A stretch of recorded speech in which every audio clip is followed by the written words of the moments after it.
Subwoofers are neat.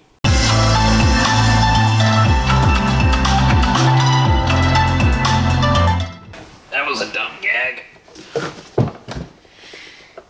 Hello everyone and welcome to my wife's 2002 Lexus IS300 Sportcross. I would not describe myself as a bass head, but I do enjoy a full featured sound, and a lot of the times the stock stereo systems don't really do it. The Bose system in this IS300 is okay, but I really want to hit the really low frequencies, 20 hertz actually.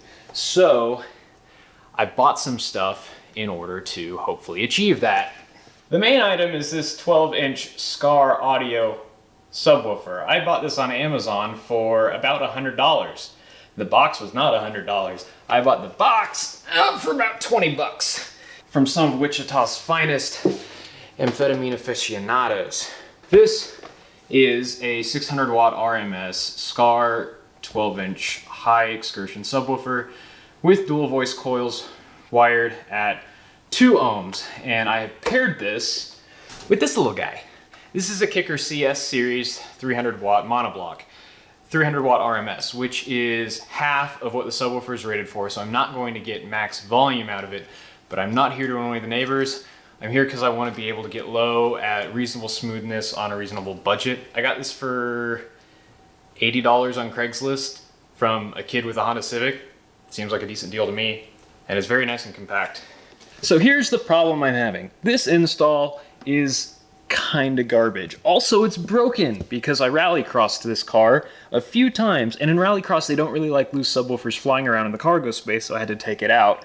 But like an idiot, I had the amplifier screwed onto the subwoofer box. I unhooked my power and turn on and all those wires, but I left the RCAs. So when I went to lift the 60 pounds of speaker and amp and box out of the car, I did not notice the relatively minor resistance of absolutely mangling these wire tips. So I'm gonna need to solder on some new tips, which I have, and while I'm at it, this 4-gauge power wire is absolutely hilariously excessive for the mere 600 watts RMS that we're pulling from it, and the amp isn't really designed to take this gauge of wire. So I do have some crimp-on lugs to go on here, because right now it's just bare wire, and that's not okay. No one wants that.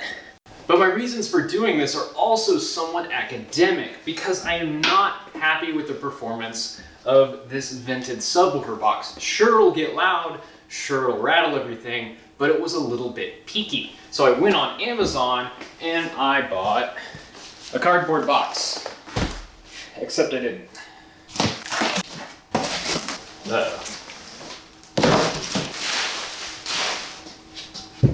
I bought this, the cheapest sealed box that I could find. And honestly, for the not very much money that it cost, I'm pretty happy with this thing. It's got polyfill already in it, it's got some nice carpeting, some decent terminals, and the build quality isn't entirely suspect. The idea here is to find out 2 things. The first one is, how does a vented box compare to a sealed box in a station wagon with the same subwoofer and all other things being equal? The second thing is, does facing it forward or back really make much of a difference? Because there's been some discussion amongst my friends, and instead of looking it up on the internet and just getting a simple yes/no answer, instead I'm going to make a 10-minute video about it and spend 6 hours of my life shooting and editing it. Okay, so the first thing I'm going to try and take care of is these wire ends. This one is just absolutely annihilated, and this one's not much better. Today, Jake cuts himself. Probably. Okay, I think I'm just going to cut these wires. These are not coaxial like I thought. I guess I'll straighten this one as my legs get increasingly numb. So these are the tips that I've bought. Let's see, this is the black cable, this is the red cable. Nice thing about a wagon, there's so many different ways to approach problems. we've got everything set up here in the back of the Sportcross. This is the most ridiculous way I've ever worked on anything, and I'm starting to doubt that this is less effort than just pulling apart the dash and the trim and removing the RCAs to solder them, but I digress. Turns out this isn't 4 contacts like I thought. It is 2 wires. They're just twisted around each other with a couple of dummy filler wires, probably because this same cable is also used for other stuff. And it looks like the red one, I metered out this broken off tip. The red one goes to the center post and the gray goes to the outer shield. So I think what I'm gonna do is, this gray one's kind of the long one, and it's going to get soldered first so I can still move this around. Hopefully that's the correct order of operations. I can actually just dangle it from there to solder it. So got some solder, got an entire hot air workstation and all kinds of stuff. So let's see if I remember anything. Oh, when did my hands get so shaky? This is awful. Okay. Remember to breathe as much of the fumes as possible. Come on, heat up the work. Oh no, it's stuck to the soldering iron. That's not what I wanted. Okay.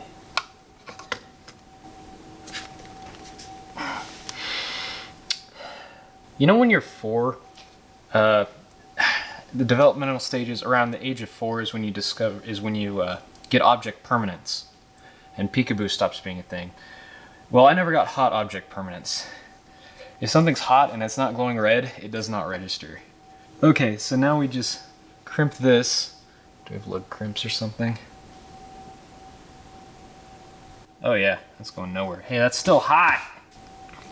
1 done, and 1 finger burned. That's a good ratio. Bigger the glob, the better the job. This is awful. Just buy new cables. I can breathe now. I think we're done with the soldering iron though. Okay. That is 2 hopefully repaired RCAs.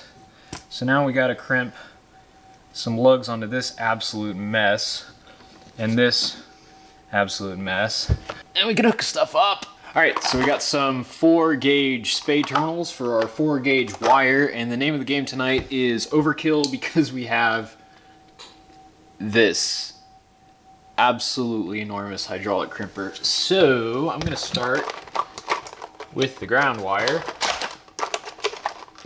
and use the appropriately colored lug here. That's on there. So now, what kind of octopus? Remember to put your fingers in the tool. I want to orient it like this because I don't want that seam to be outside of the die. Oh, there we go. I need to work out more. Okay. Yeah, that's on there. That's much prettier. Yeah, all right, let's do the hot wire now. Put that on there, and the lug. Quality. Let's go get the amp. Wow, and just like that, it's installed. Yay, let's bring in the ported subwoofer box. The sub is in. This is how I had this all configured before I was an idiot. Don't do this. Don't do any of the way that I have this wired. This is like home theater speaker wire, and it's twisted together just for testing purposes. But if I was to actually drive the car this way, there's a pretty good chance that it would short out and either melt or blow up my amplifier. Neither one of those are great. I'm messing around in a garage right now, so throw caution to the wind, I guess. Let's go do some sweeps. All right, so we just did vented box facing forward. The setup was, we had an iPhone playing a test sweep from 100 to 10 hertz. I had my phone sitting on my lap running Spectroid, and then we had the volume set at 20 on the head unit and all the way up on the phone. And as you can see on the result here, it looks like we have a definite peak at 50, definitely a 50 hertz tuned box. I'm now gonna flip it facing forward, and we're gonna see what we get.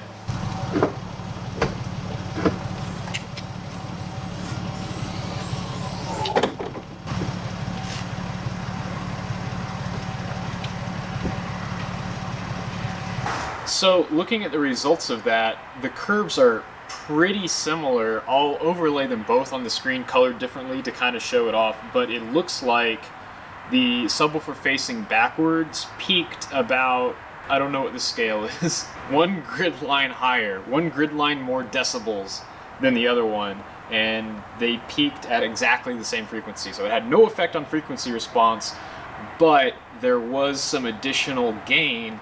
So if you're a SPL kind of guy, then yeah, face your subwoofers backwards.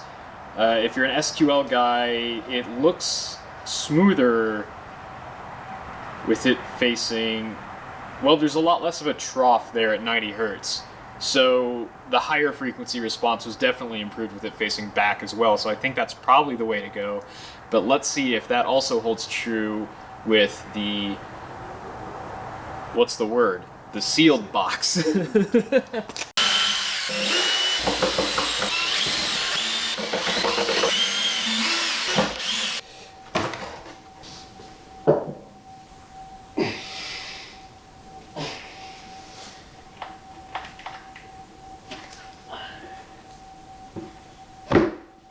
Ooh, that actually looks like something now.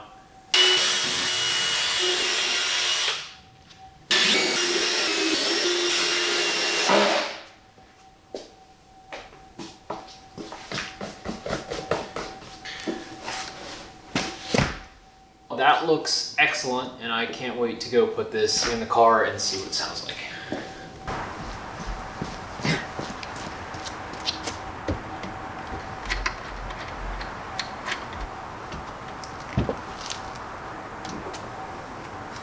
We just did the test with the subwoofer facing rear, and it actually hurt the low end response consistently across the board, and the peak actually looks to be the exact same in the exact same spot, but I'm just swiping between two pictures. I'll overlay this with the, oh no, I'm swiping between the front facing ported, sorry. So to really draw conclusions, I'll overlay this with the graph of the rear facing ported, and we'll see how those compared. But this doesn't look like it really got all that lower, but I'm not disappointed at all, because after listening to it, it hits so much more accurately, and it's so much better for a variety of music. Listening to metal on this, the kick drums absolutely beat you over the head. They were super muddy and undefined with the vented box before. So let's go ahead and flip this around, face it forward, and see what sort of a difference that makes.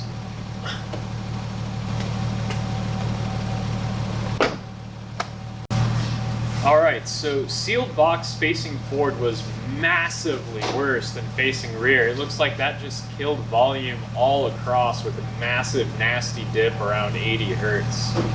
So sealed facing rear seems the way to go, but this episode is kind of a fail because it's not louder, and it's definitely not louder down low like I was hoping for it to be, but it does sound much better at all volumes compared to the ported box. So I guess the real solution here is to get a ported box that's tuned properly, which sounds suspiciously like effort. And for now, I'm really happy with how this sounds. So I'm gonna flip this back around.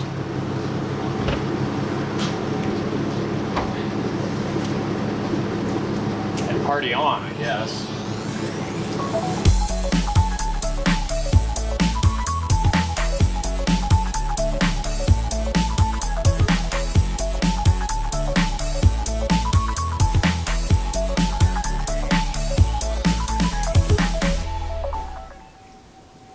The fun thing is that segments like this just get cut down to like 4 3-second clips of me soldering.